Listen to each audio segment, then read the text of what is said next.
We were at a fancy restaurant when my brother tapped his glass and said, "Let's raise a toast to family." Well, not Alex, he's just the adopted one. The whole table burst out laughing. A little later, the waiter dropped a $4,500 check in front of me, like it was already decided who'd pay. I smiled, pushed my chair back, asked for the manager, and pulled up something on my phone. There are moments in life that rip open old wounds you thought had long since healed. For me, that moment came with the clinking of glasses, a casual, cruel sneer from my brother, and a $4,500 dinner bill dropped right in front of me, as if my fate had already been sealed. It was a betrayal wrapped in laughter, a public humiliation that set in motion a chain of events none of us could have predicted. I'm Alex, 28, and for as long as I can remember, I've been the family's emotional punching bag, always with a polite, if strained, smile. From the outside, we look like the perfect suburban family. My mom, a retired teacher. My dad, a successful real estate agent. And then there was my older brother, Mark the golden boy. He was the one who could do no wrong. And me? I was the adopted one. The footnote. The person everyone forgot in the family photo until someone awkwardly piped up, "Oh, wait. We should get Alex in one, too." I used to brush it off, convince myself they didn't mean any harm. But that was before that dinner. The night they crossed a line so deep, so utterly unforgivable, that it scorched away every last shred of my patience. I probably should have known something was off when Mark texted me out of the blue. "Hey, family dinner this weekend. Everyone's coming. Don't be weird. Just say yes." That last line, "Don't be weird," was his signature way of reminding me I didn't quite belong. Still, I said yes. I always did. A small, foolish part of me still hoped that if I showed up enough times, smiled enough, contributed enough, they'd finally see me as more than just the adopted one. I had no idea this dinner would be the night they ripped that hope to shreds. The restaurant Mark picked wasn't just any place. It was one of those opulent downtown spots with marble floors, dim lighting, and waiters who made eye contact like they were silently judging your credit score. I arrived early, as usual, because showing up late would feel disrespectful. The host led me to a large table in the corner, clearly reserved under Mr. Mark Carter. The name twisted something inside me. Same last name, wildly different treatment. I sat down, fidgeting with a menu whose prices made my stomach clench. Why this place? I thought. Why something so flashy? Then they arrived. Mark, his wife Sarah, mom, dad, and my aunt and uncle. All smiles, all laughter. The kind of vibrant energy that fills a room like a warm light. The kind that dimmed the instant they saw me. "There's our quiet one," Mark said, pulling out his chair. "Didn't know they'd let you in here without a tie." Everyone chuckled. Even Dad, who muttered something about dress codes being just suggestions. I forced a soft laugh. What else could I do? I wasn't there to make waves. I just told myself to breathe, to let it go, to survive another night. Dinner started off fine. We made small talk, mostly about Mark's new house, for bedrooms, a home office, a pool. He described it like he'd personally invented luxury. Mom practically glowed with pride. "You've always been so ambitious," she cooed, reaching for his hand. "You remind me of your father." Her eyes didn't even flicker my way when she said it. I just smiled, nodded, and sipped my water, filling the silence I wasn't meant to break. At some point, the conversation drifted to family traditions. Mom recalled old Christmases. Dad talked about his barbecue skills. My aunt chimed in about how Mark used to help decorate the tree every year. Then she paused. "Oh, and Alex, didn't you come to us that one Christmas?" It was like she couldn't remember if I was part of the memory or just visiting. I just nodded again. "Yeah," I said quietly. "I was there." Mark smirked. "You mean when you broke Mom's ornament?" Everyone laughed. My face burned, but I smiled anyway. It was an old joke. I was 12. It had been an accident, but for them, it was a story they loved to retell. A story where I was the punchline. The food arrived. Steaks, wine, plates that looked more like abstract art than meals. The waiter poured drinks, and for a brief moment, the room felt calm. Then Mark raised his glass. "A toast," he announced, standing. Everyone lifted their glasses with that eager family look, ready to cheer, to celebrate, to be seen. To family, Mark declared, pausing for effect. To the people who've always been there for me, the ones who share my blood. He chuckled, then looked straight at me. Except for Alex, of course. He's just the adopted one. The laughter that followed wasn't cruel in their minds. It was lighthearted. That's how they justify it later. But in that moment, it sliced through me. Even the waiter froze. My mom covered her mouth, giggling awkwardly. "Mark," she said, trying to sound disapproving, but failing spectacularly. "That's not nice." But she was smiling. They all were. I felt the air leave my lungs. I wanted to shrink, to disappear under the table. But I didn't. I just sat there staring at my brother, the same brother who'd once told me I was lucky to even be chosen by their family. I excused myself to the bathroom, staring at my reflection in the mirror. My eyes were red, but I wasn't crying. Not really. It was just the shock, the cold, hard realization that no matter how many years passed, I was still an outsider to them. A convenient charity case they could joke about. I thought about leaving right then, just walking out, but something inside me stopped me. Maybe it was pride. Maybe it was the quiet, simmering anger that had been building for years. I decided to go back. If they wanted me there, they'd have to see me, not as a ghost, but as someone who was done being the family's silent spectator.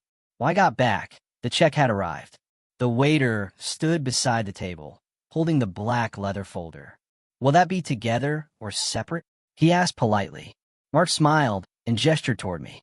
"He's got it," he said, raising his glass again. "Right, Alex. Big job now. Plenty of money to treat your real family." My mom laughed like it was the most natural thing in the world. "Oh, that's sweet," she said. "He can handle it." For a second, I thought I misheard. My brain couldn't process what was happening. The waiter handed me the bill. I glanced at the total. $4,500. My hands went cold. My first instinct was to protest, to tell them I didn't agree to this, that I hadn't even ordered half the wine they drank. But then I saw Mark smirk, that smug, knowing smirk that said he'd already won. That if I said no, they'd turn it into another joke about how I was cheap or ungrateful. The same old script, just a different night. But this time I didn't smile. I didn't laugh. I looked at the bill, then at my brother, then at the waiter, and I slid it back toward him.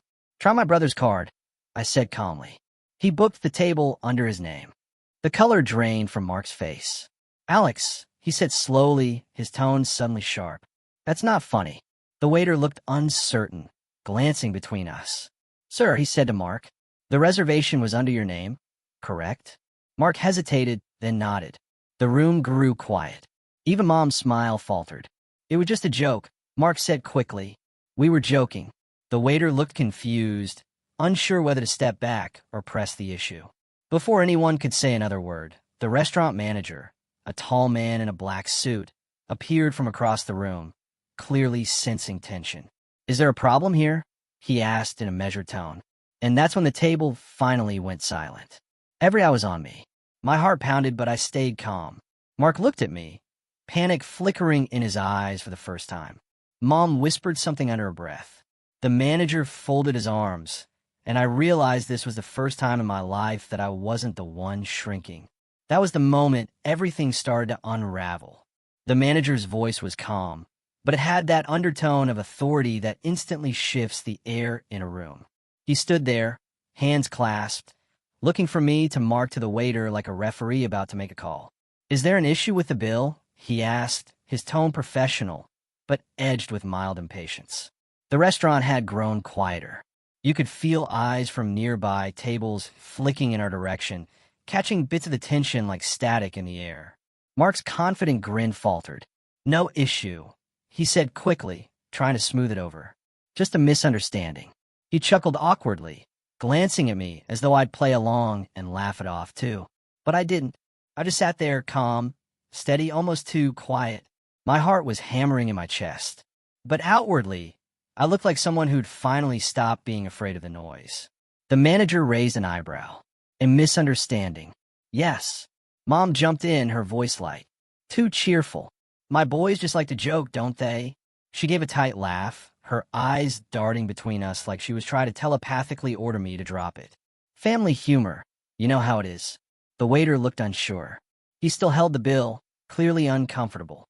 "Sir," he said to Mark, "since the reservation is under your name, the charges are typically placed on the booking holder's card unless specified otherwise." Mark's jaw tightened. "That's fine," he muttered, pulling out his wallet with exaggerated annoyance. He swiped his card, signing the receipt with a sharp flick of the pen, then tossed it back at the waiter like it burned him. "There," he said, glaring at me. "Happy?" The manager gave a polite nod, murmured something about enjoying the rest of your evening, and walked away. But the silence that followed was deafening.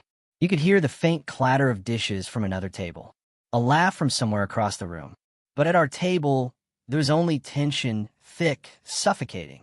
Mark leaned forward, his voice low. "What was that, Alex? You trying to embarrass me in public?" I met his eyes. I wasn't the one who made a joke about being adopted in front of strangers. Mom sighed heavily. "Oh, for heaven's sake. It was just a joke," she said. "You're so sensitive sometimes, Alex. Honestly, you need to learn how to take a little teasing." "A little teasing," I repeated quietly. You all laughed. Dad finally spoke. His voice, that deep, no-nonsense tone he used when he wanted to end a discussion. "Enough. It was inappropriate." "Yes, but dragging it out makes it worse. Let's not make a scene." Mark smirked, leaning back in his chair. "Yeah, Alex, don't make a scene." Something inside me twisted. For years, I'd taken that same tone, the patronizing calm, the unspoken "be grateful we even invited you." I'd taken it because it was easier than fighting back. But this time, I didn't let it go. I just nodded slowly, grabbed my coat, and said, "You're right. No scene." I stood up, dropped a 20 on the table for the tip, and walked out. Outside, the air was cold and sharp. My breath came out in white puffs as I stood there for a moment trying to process everything. The neon lights from the restaurant flickered on the wet pavement, and for the first time in a long time, I felt detached, like I'd stepped out of a role I'd been playing for years. My phone buzzed before I'd even made it to my car. It was Mom.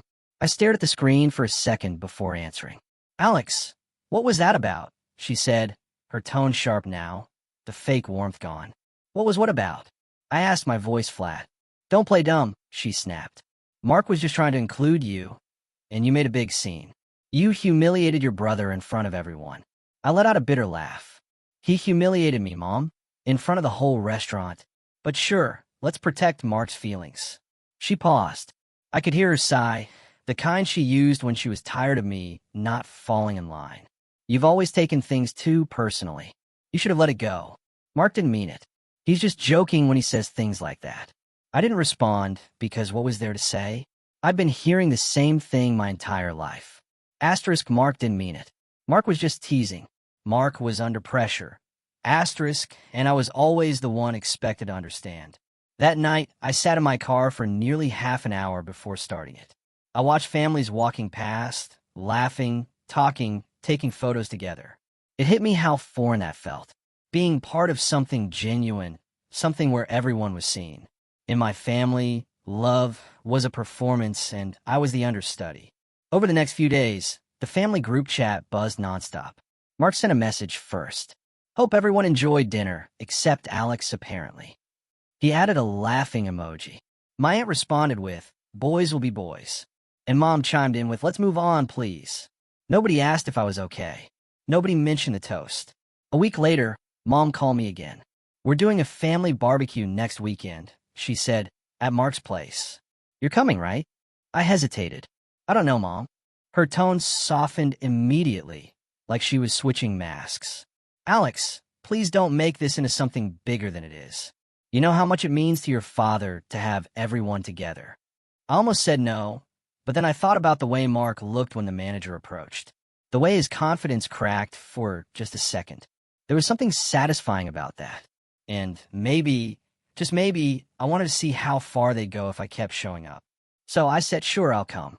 When I showed up to the barbecue, the tension was immediate. Mark was by the grill, flipping burgers with the swagger of a man hosting a political fundraiser. Sarah hovered nearby, passing out drinks like she was co-hosting a talk show. Mom and Dad were setting up lawn chairs, and the rest of the relatives were scattered across the yard. The moment Mark saw me, he raised his beer can and mock cheered. "Look who decided to show up," he said loudly enough for everyone to hear.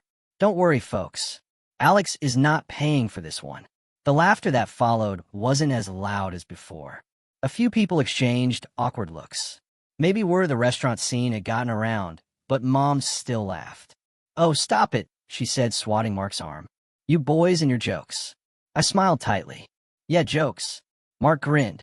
"Come on, lighten up. You've been brooding ever since dinner. Can't you take a joke?" Little brother. Little brother. I hated when he called me that. Not because of the little, I was actually taller than him, but because of the way he said it, like he was reminding everyone I was the lesser one. Throughout the afternoon, he kept finding new ways to needle me. "Alex, grab me a beer." "Alex, you're sitting in Dad's chair." "Alex, maybe you should stick to soda. Don't want to rack up another big bill, huh?" Every time I smiled and complied, outwardly calm. Inwardly, I was cataloging every comment, every smirk. Sarah wasn't much better. She leaned in at one point while we were getting food and said in that faux sweet tone she used when gossiping, "Mark told me you've always been a bit sensitive about the adoption thing. You shouldn't be, though. It's kind of special, don't you think? Like you were chosen." "Yeah," I said, staring at her. "Chosen by who exactly?" She blinked, thrown off. "By your parents, of course." I smiled faintly. "Right. They remind me of that every time Mark messes up." Her face went blank for a moment. Then she laughed awkwardly and walked away. The rest of the afternoon dragged on. A series of small humiliations wrapped in polite laughter. Every conversation was a reminder that I was the outsider. When the family photo time came, I stood to the side waiting. They lined up, smiling, arms around each other. "Come on, Alex," Mom called. "You can stand at the end." At the end. Always at the end. I stepped into the frame, forcing a grin, and the camera flashed. But when I saw the photo later on Mom's Facebook page, I realized she'd cropped me out. The caption read, "My beautiful family." That night, I didn't sleep. I scrolled through old photos, messages, memories, trying to figure out when exactly I'd stopped being part of the family and started being a placeholder. Maybe it was never real to begin with. Maybe I was just convenient until I wasn't. Over the next few days, things got worse. Mark started telling relatives that I'd gone weird, that I was holding a grudge over nothing. Mom backed him up, saying I'd been distant lately. They painted me as ungrateful, bitter, the family's black sheep. The more I stayed silent, the easier it was for them to rewrite the story. But silence had its uses. It let people get comfortable. It made them underestimate you. A few nights later, I got a call from Dad. His tone was gruff, businesslike. "Your brother's planning a big anniversary dinner next month. He wants to invite you. You're going. Does he want to invite me?" I asked. "But did you make him?" Dad sighed. "Don't start. This family's been through enough tension. You'll go. You'll be polite, and you'll keep the peace." "Sure," I said. "I'll keep the peace." But what I didn't tell him was that something inside me had shifted. For years, I played the quiet, understanding son, the forgiving one, the one who laughed off the jokes and took the blame. But now, something colder had taken root. When I hung up, I opened my laptop and started making notes. Because if my brother wanted to play games in public, I was finally ready to play too. And this time, I wasn't going to be the punchline. The anniversary dinner was scheduled for a Friday night at an upscale country club. One of those old money establishments where the waiters wore white gloves and the carpet looked like it hadn't been replaced since the 1970s. The kind of place where Mark loved to show off. It was to celebrate 5 years of marriage between him and Sarah. And according to Mom, everyone was invited. By everyone, she meant the entire extended family. Cousins, uncles, aunts, even a few of Sarah's friends from her yoga circle who always looked at me like I'd wandered in from the wrong movie. For 2 weeks leading up to it, I told myself I wasn't going. I told myself I was done letting them pull me back into their orbit. But there was this gnawing feeling in my chest, like walking away would give them exactly what they wanted. They thrived on the idea that I was the bitter outsider. If I didn't show up, I'd be feeding the narrative they'd built around me. So, against my better judgment, I ironed my shirt, polished my shoes, and decided to face the music. When I arrived, the parking lot was already full of expensive cars. Mark's new SUV parked right in front of the entrance. Of course, the man loved being the center of attention. Inside, the club was dimly lit, golden chandeliers reflecting off crystal glassware.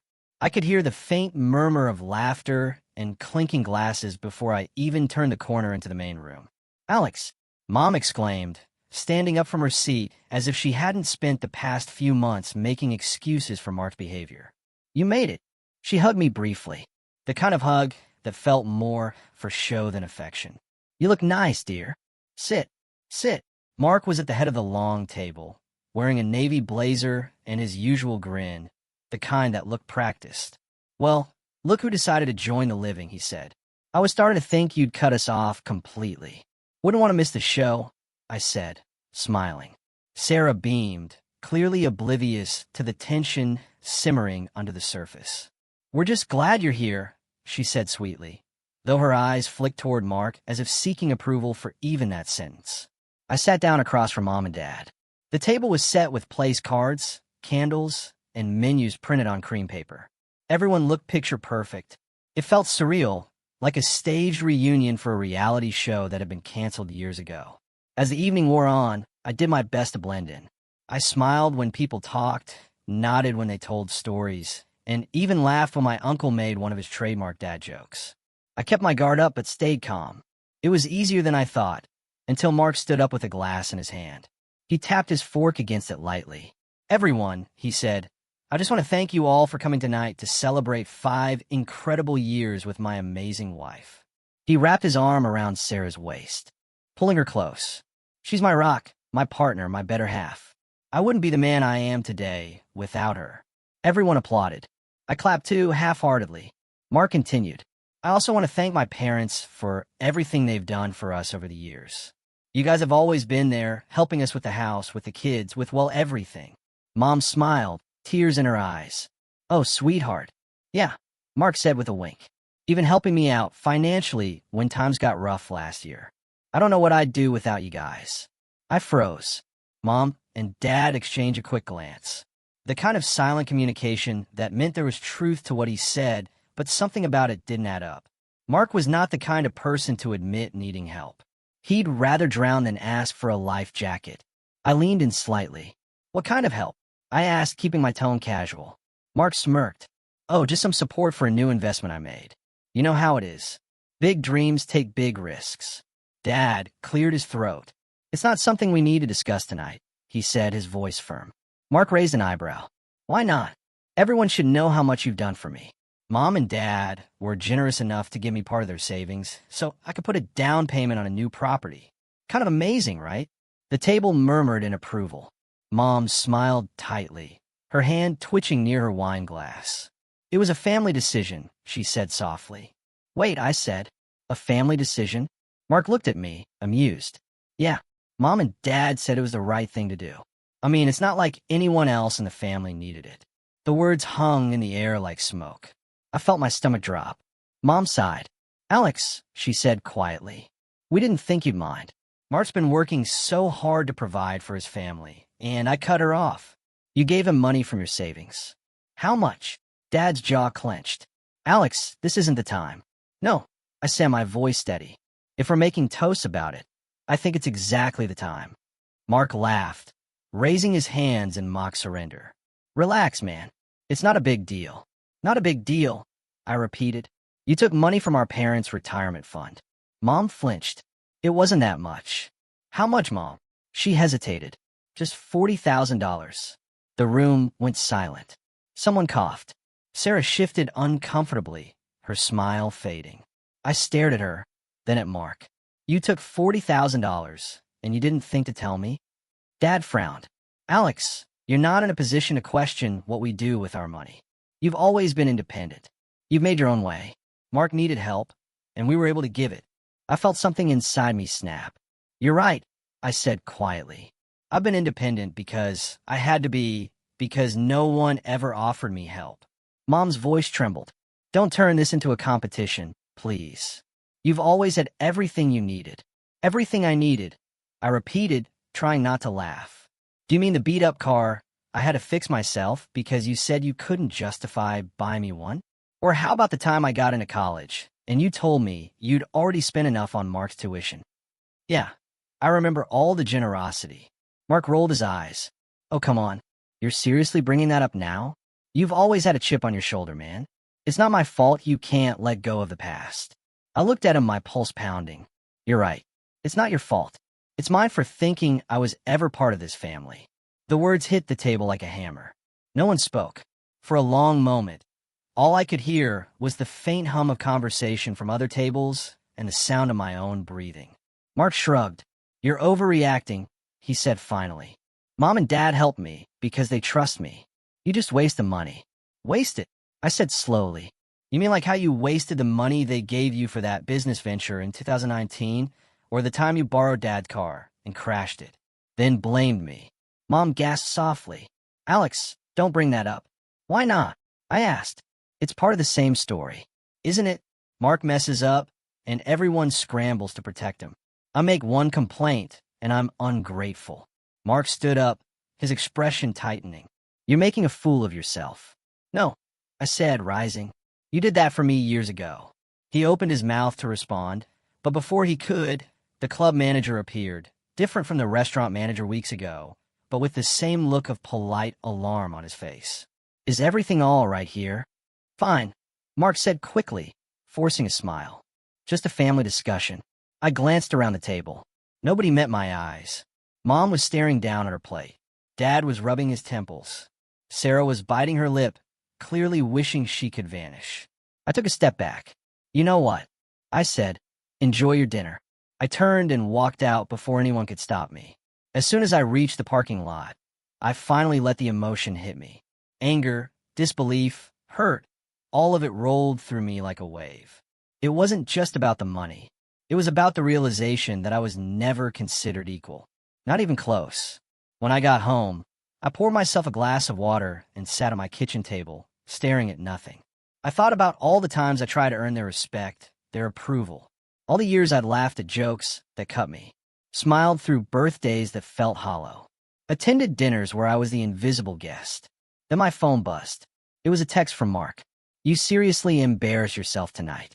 Mom's crying. Dad's furious. You should apologize. I stared at the message, my hands trembling.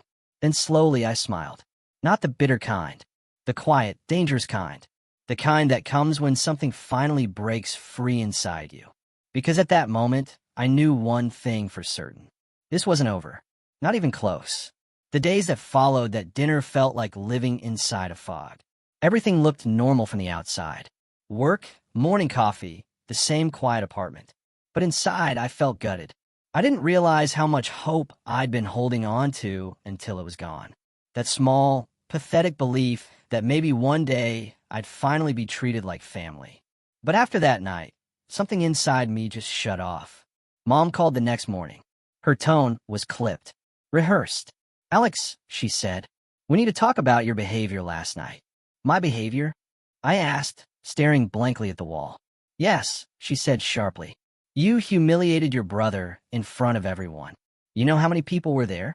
Sarah's parents, for goodness sake. That was supposed to be a celebration.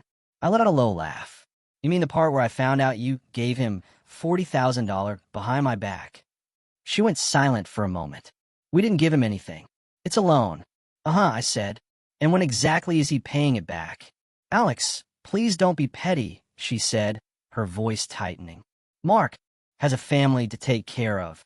You don't. There it was. The dagger wrapped neatly in a maternal tone. I said, I forgot. My value is directly proportional to how many dependents I have. She sighed. You're twisting everything. You always do this. You make yourself the victim when no one's trying to hurt you. I'm not the victim, I said quietly. I'm just done pretending you're not playing favorites. Watch your tone, she snapped. We've always treated you the same. That line, treated you the same, hit me harder than anything else because it was such an obvious lie that it almost sounded cruel. My throat felt tight. You don't even believe that, I said. Not for a second.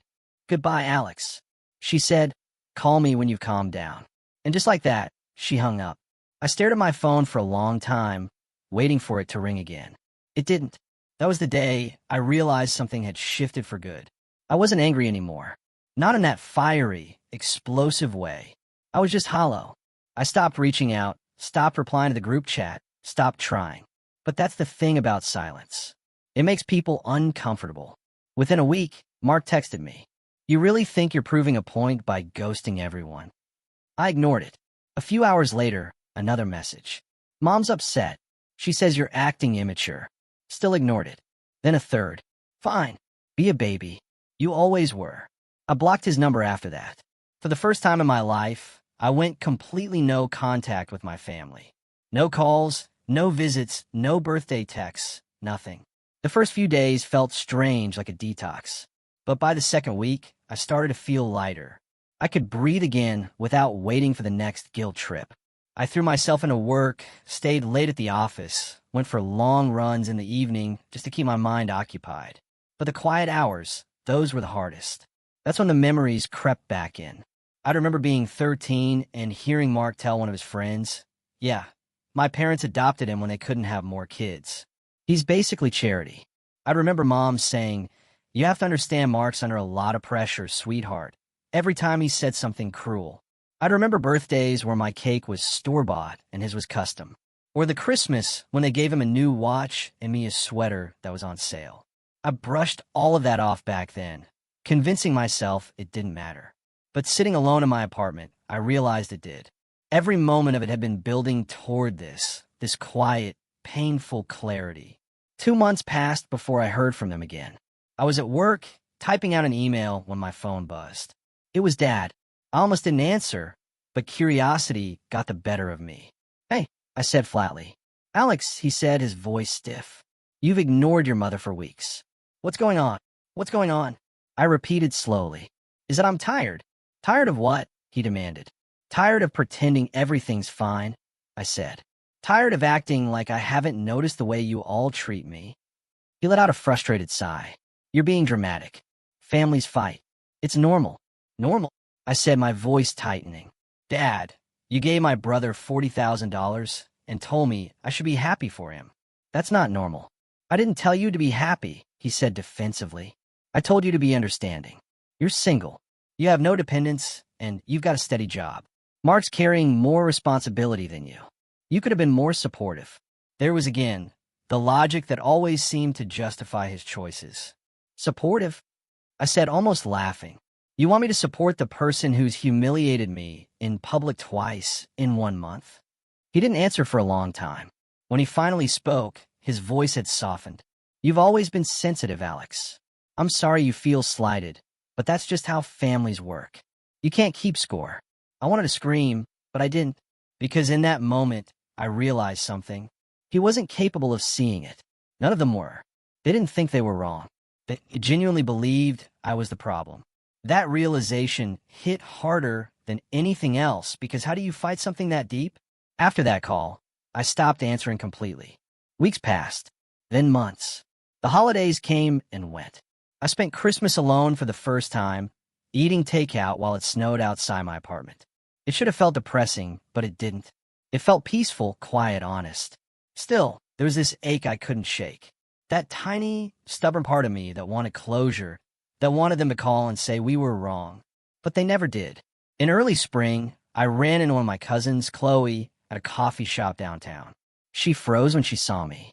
"Alex, oh my gosh, I haven't seen you in forever." I smiled faintly. "Hey, Chloe, how have you been?" She hesitated before saying, "Your family's been talking about you." I raised an eyebrow. "I bet." She bit her lip. "They said you cut them off for no reason, that you're being difficult." "Of course they did."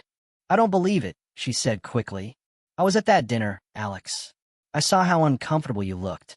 It wasn't right. For the first time in months, I felt seen." "Thanks," I said quietly. She hesitated, then leaned in a little. "Can I tell you something weird?" "Sure." "Mark's been bragging," she said. "He said he's opening some new business, something with real estate. He even said he used family funds to start it." "Family funds," I repeated. "Yeah, that's what he called it." He said Mom and Dad were backing him, but he said it like he didn't have to pay it back, like it was his by default. I felt my jaw tighten. "Interesting." Chloe frowned. "He's also been saying you're jealous, that you've always been resentful because you're adopted." There was again the old narrative, the same tired story he'd been telling since we were kids. I forced a small smile. "Thanks for telling me, Chloe." She looked worried. "What are you going to do?" I finished my coffee before answering. Honestly, nothing. And I meant it. At least in that moment. I was tired of fighting a battle that was always rigged. Tired of trying to prove I wasn't the villain in someone else's story. So, I went home, turned off my phone, and sat in silence for a long time. But silence has a strange way of breeding ideas. In the quiet, I started thinking not about revenge exactly, but about patterns, about the way Mark used people, manipulated situations, always landed on his feet because everyone else picked up the pieces. And I realized people like that only get away with it because no one ever hold them accountable. What if I thought someone finally did? That night, I opened my laptop not to type an angry email or post on social media, just research. Small things at first. Real estate filings, business registrations, property transfers, the kind of information that's publicly available if you know where to look. And there it was. Mark's name tied to a business he'd registered 3 months ago, the same timeline as the family loan. It wasn't much, but it was enough to tell me something. He wasn't struggling. He was expanding, using my parents' money to build something in his name alone. I stared at the screen for a long time. A quiet, almost eerie calm settling over me. I wasn't sure what I was going to do yet, but I knew one thing for certain. If Mark thought I'd disappear quietly this time, he was about to learn how wrong he was. The strange thing about hitting rock bottom is that it stops feeling like a place and starts feeling like freedom. There's a kind of peace in realizing you have nothing left to lose. No more approval to chase. No false smiles to maintain. No phone calls you're obligated to return. After years of trying to belong to people who only saw me as a convenient afterthought, I finally felt weightless. The weeks that followed were quiet, but productive. I threw myself into work, really into it this time. I've been working as a systems analyst for a logistics company, and I'd always been the guy who did everything right, but never got noticed. The dependable one who picked up slack, never complained, and never asked for more. But something had shifted in me. I stopped playing small. I started taking initiative on projects, proposing new optimization systems, presenting in meetings instead of fading into the background. And for once, people noticed. By summer, I was promoted twice. Suddenly, I wasn't just a quiet guy in the corner. I was leading a small team. My salary jumped, and with it came something new: confidence. Not the loud, arrogant kind Mark always wore like cologne, but the quiet kind that came from knowing you built something yourself, brick by brick, without anyone's handouts. Outside of work, I started rebuilding too. I joined a gym, more out of restlessness than vanity, and found myself enjoying the routine, the rhythm of lifting, the focus it demanded. It became therapy. I started sleeping better, eating better, even picking up photography again, something I'd abandoned years ago when life had felt too heavy for hobbies. Every so often, though, I'd catch myself wondering about them, my family, whether they ever thought about me, whether they'd ever realize how deeply they'd fractured things. But every time that thought surfaced, I'd remind myself they had their version of the story, and I had mine. And mine didn't include being their scapegoat anymore. Still, the universe has a twisted sense of humor. One morning in late July, as I was finishing up a quarterly report at work, an email pinged into my inbox. Subject line: Business Inquiry, Carter Holdings. I froze. Carter Holdings, Mark's new company. The message was from an unfamiliar email, but the name attached to the signature, Sarah Carter, made my stomach tighten. Hi, Alex.